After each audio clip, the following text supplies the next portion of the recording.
Have you seen these type of articles before? Things like 12 things successful people do differently, or 13 tips from the world's most successful people. The logic is, if it helped them get success, it should at least be somewhat helpful to you, right?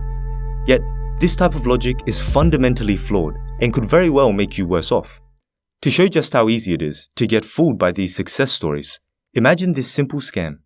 First, get the email address of 50,000 people. Next, tell them you're part of a hedge fund that can accurately predict the stock market. Now, here's the trick. To half of them, say that the stock markets will go up and make up some reasonable explanation as for why. To the other half, say the stock markets will go down. Now, by the end of the week, the stocks will either move up or down. Let's say the stocks moved up. All you need to do is cull the half which received the wrong prediction.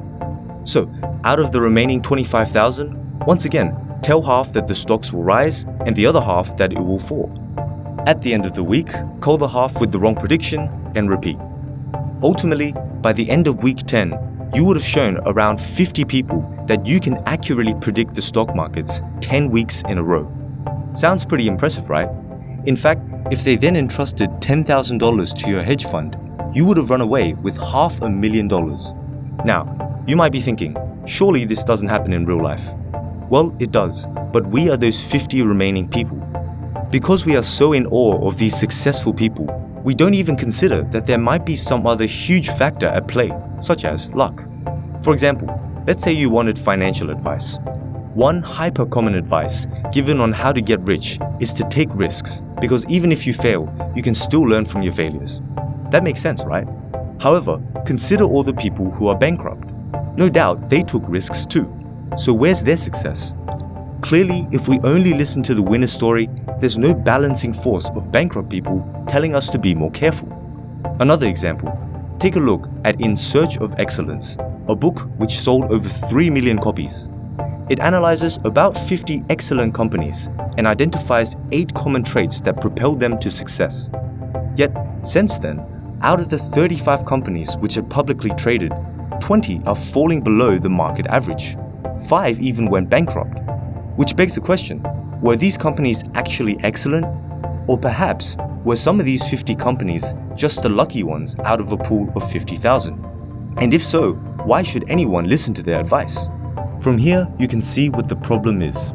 If you only take the advice of the so-called successful people and ignore all the failures, you're going to be left with a heavily distorted view of reality.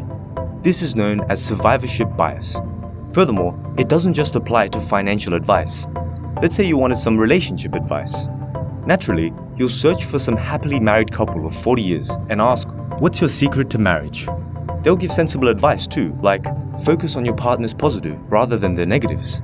Now sure, this sounds like good advice. It might even work. Yet, it's only when you factor in both the happily married and the bitterly divorced that you get a better picture of what's really going on. Take a look at this graph. It follows the lives of around 2,500 German participants for 10 years. As you can see, those who are happily married are just happier to begin with. Even before they met their husbands and wives, they were already leading happier lives. On the other hand, those who ended up divorcing were naturally more depressed. Now, this isn't something people realize.